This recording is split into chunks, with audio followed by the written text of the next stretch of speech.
Okay, hello and good morning everyone. Welcome to JFD Traders Espresso with me, Darius Anucauskas. Today's the 22nd of July 2019, so welcome everyone. Welcome to this Monday's morning session where we're going to have a quick look at the markets, a few of the charts, the usual stuff. But before we do that, as always, let's quickly have a read through our risk disclaimer. So, the content we produce does not constitute investment advice or investment recommendation, should not be considered as such, and does not in any way constitute an invitation to acquire any financial instrument or product. As always, a few seconds for you to read the rest, and we can continue.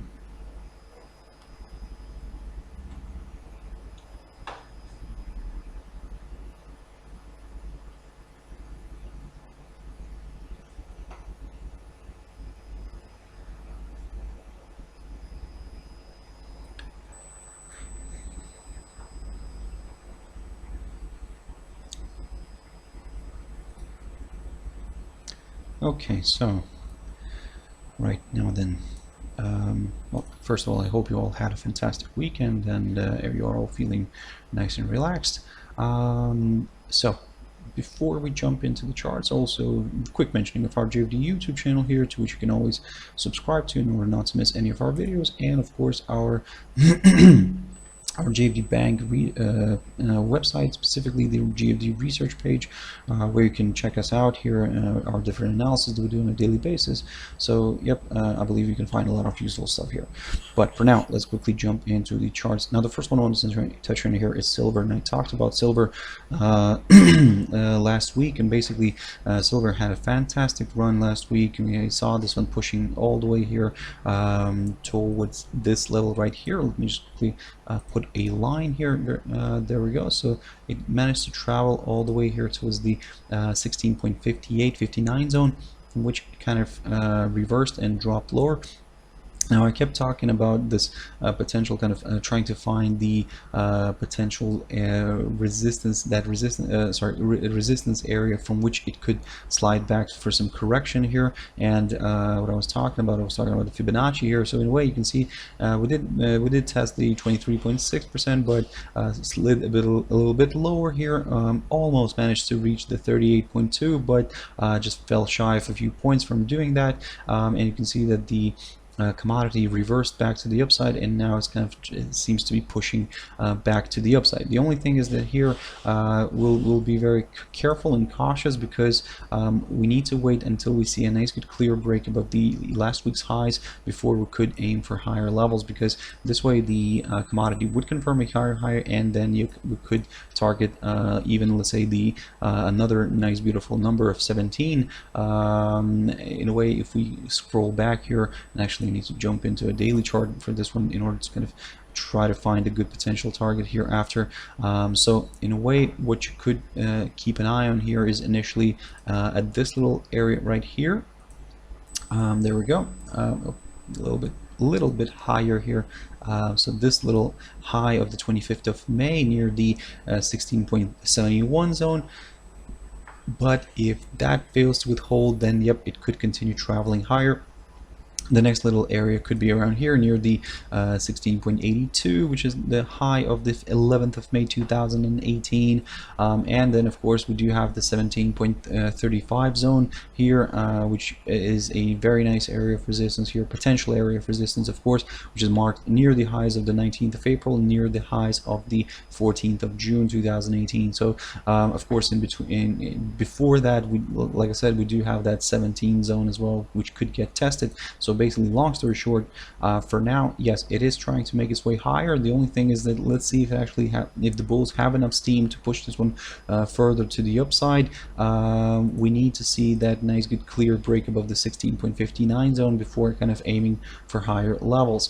And in terms of the downside here, from the short-term perspective, what you could do here is keep an eye on this little area here, this recent reversal to the upside here.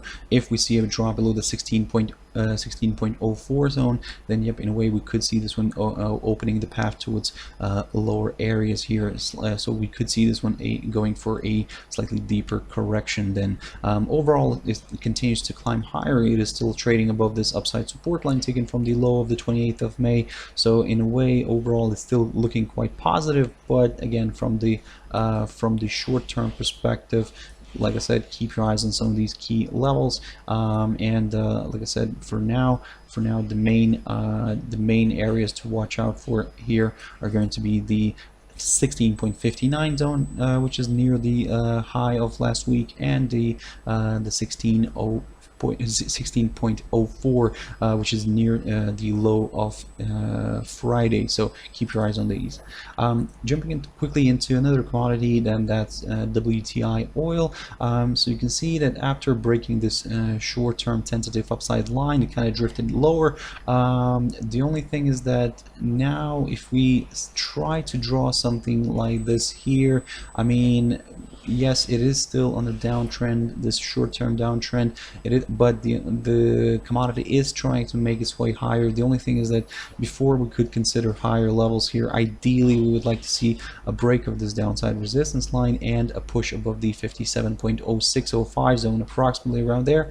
For those who are more on the cautious side, you could also, this is a 4-hour chart by the way, for those who are more on the cautious, you could keep an eye on these EMAs, and specifically on the 200 EMA. So if we get a nice push back above the 200 EMA, then we could start aiming for higher levels here. So something like this could be possible here.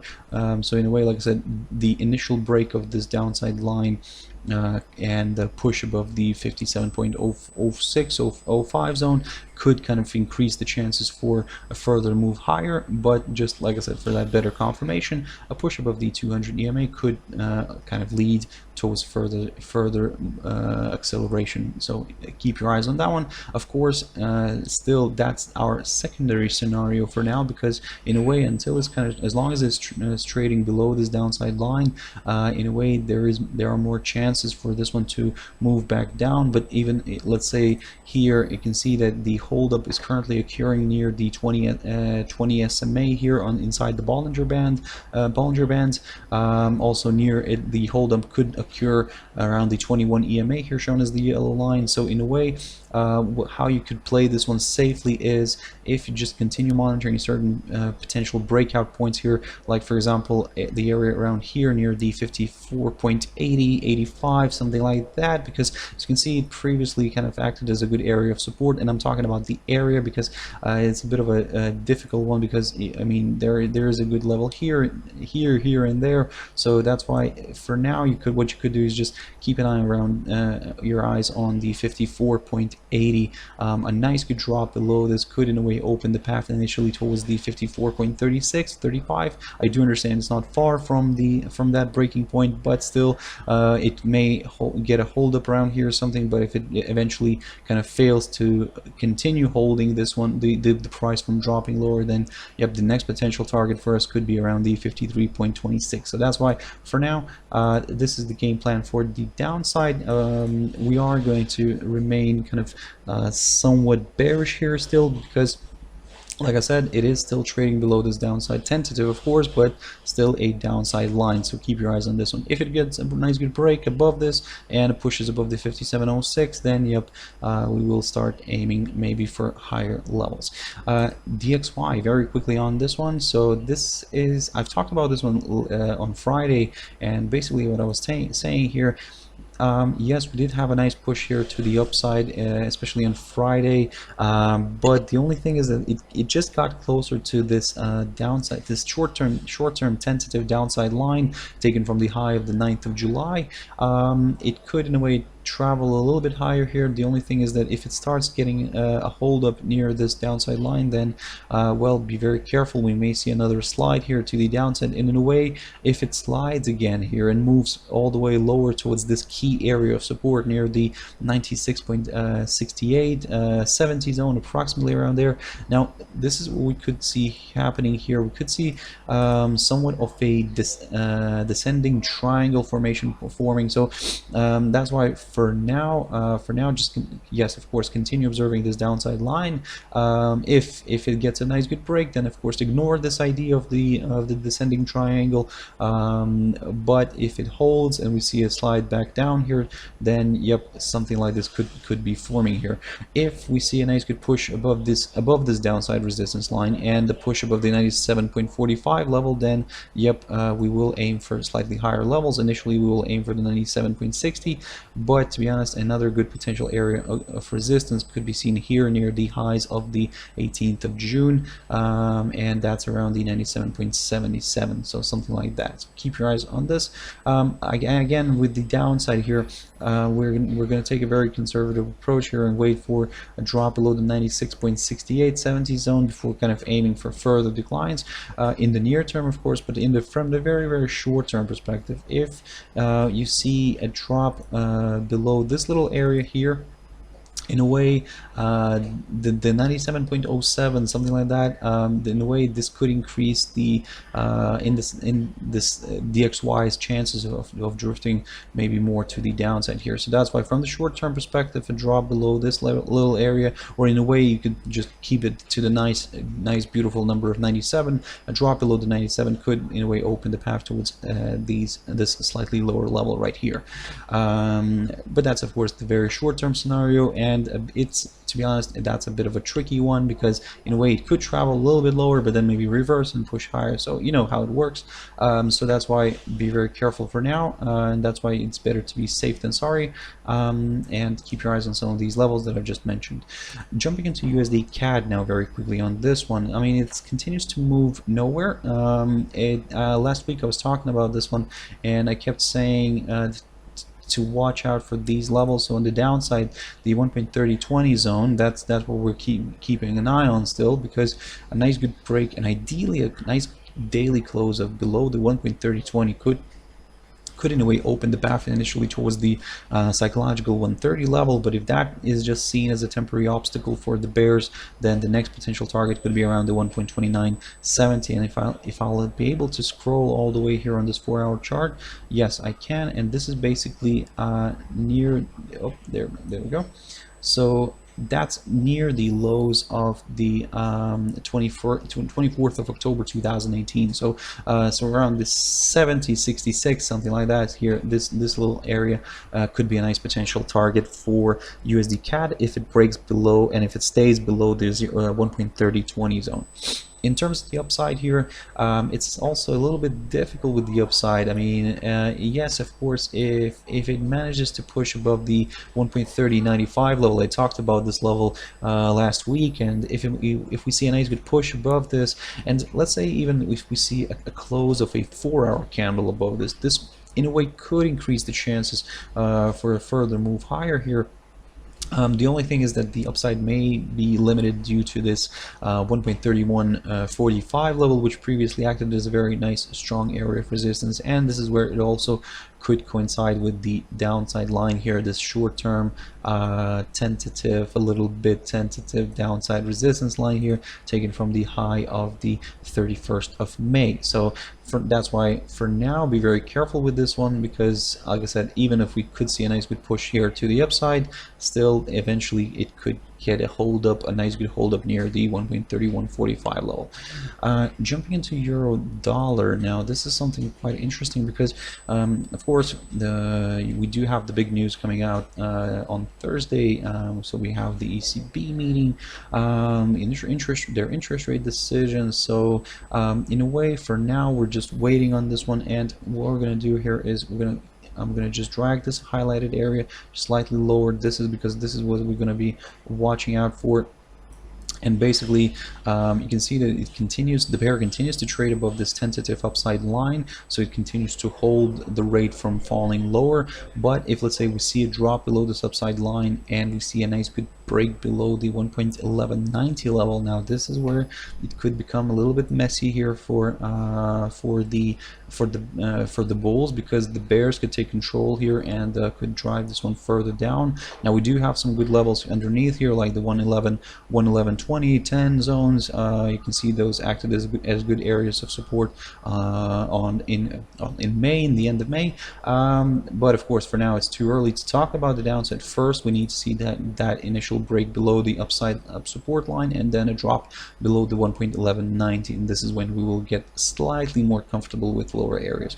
In terms of the upside here, we're going to take a very cautious and conservative approach, and we will wait for that clear move above the 1.127580 zone, so approximately around there, and only then aim for higher levels. So that's why, guys, it's better to be very careful, especially coming with big news, with the big news coming in on Thursday. So keep your eyes on that one. EURGBP. Now EURGBP is a little bit of a tricky one, because I mean, on one hand, we did have a nice move lower. We did have a nice push to the downside, especially on Friday. Initially, it started off on Thursday, but then it continued moving lower on Friday. It broke this short-term, a bit of a tentative upside support line. To be honest, we can actually get rid of it now, because what we're still here. We're focusing on our key levels of support and resistance. So in a way, if you see this one dropping below this key area of support, which as you can see, a few times already played that role, kind of held the rate from dropping lower. So this 0.8955 zone, a nice good drop below this, could in a way open the path towards lower areas, and this is where we will aim for. Let me just quickly highlight this one. There we go. So, and this is where we'll aim initially for the 200 EMA, but if that is just seen as a temporary obstacle, then the 0.891615 zone could be the next one to watch.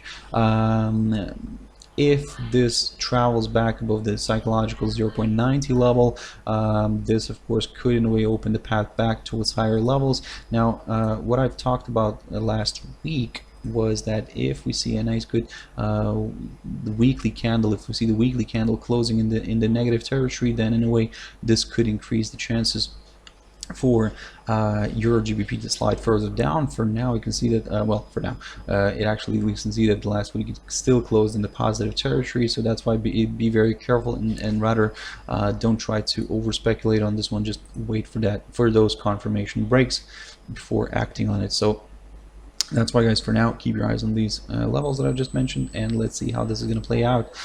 We do have the new the UK Prime Minister elections coming up, so that's going to happen on Tuesday, tomorrow, and today maybe we'll be getting some headlines that could in a way maybe move the pound a little bit. But to be honest, I mean, if there are no headlines, then in a way traders could be sitting on the edge and waiting for tomorrow's activity. So this leads us into GBPJPY very quickly here. You can see that yes, of course, overall it's still in a decline mode, but it last week it started picking up the pace here, especially on Thursday, and is kind of trying to make its way higher. The only thing is that there are a bunch of resistance levels here that could in a way keep the rate down. Now you can see that, and let me just quickly add a magnet here, so you can see that the pair managed to travel higher here, test the 135.10 zone, and kind of now is kind of trying to retrace back down a little bit. But again, for now, this is just a temporary obstacle, this 135.10. Another good potential target is around here, near these highs, near the highs of 16th of July. But to be honest, I mean, there are a bunch of levels here above, especially this one right here near the 136.24-25 zone. This could play out nicely. So basically, in other words, if we see a push above this 135.26-25 zone, then yep, we could in a way aim for the 136.24 zone. So by the time it might travel here, I mean, it probably could also coincide here with the 200 EMA here on the 4-hour chart. So that's why also this area could become an interesting one, an important one to watch. So for now, this is just a bit of speculation here. So that's why you guys keep your eyes on some of these key resistance levels. And like I said, specifically this one right here near the 135.26. If we get a nice pop above this, then yep, we could aim for slightly higher levels. We're not going to go crazy to the upside, we're just going to aim for slightly higher levels. In terms of the downside, very conservative approach here. Of course, a drop below the 133.83 zone, so the lowest point of last week. This is where we could aim for lower areas again, so after which, but from the short-term perspective, what you could keep an eye on here is this little area here near the 134.53, a nice good push below this could in a way open the path towards this the lows of last week. So that's why, guys, for now this is going to be our little game plan here for GBPJPY. We're going to keep an eye on some of these key areas and we'll see how that's going to play out. Okay, guys, I hope you found it useful. Thank you very much for sticking around and watching until the end. If you want to join me later on today at my traders tea time, as always, 6 o'clock, that's Espresso. 13:15 GMT time. There we go. So 13:15 GMT time. If you want to join me for my traders tea time, we'll have a look at some of these instruments as well, just to see how they got along, and then we'll add a few new ones. If you want to me to maybe cover a specific instrument pair, you could always leave a comment after the video is uploaded. Just allow a few minutes for that, and then once the video is uploaded, then yeah, you could leave the comment and just maybe request if there's a specific pair or an instrument that you would like me to cover. Anyway, have a nice trading session, guys, and I'll see you later. Bye bye.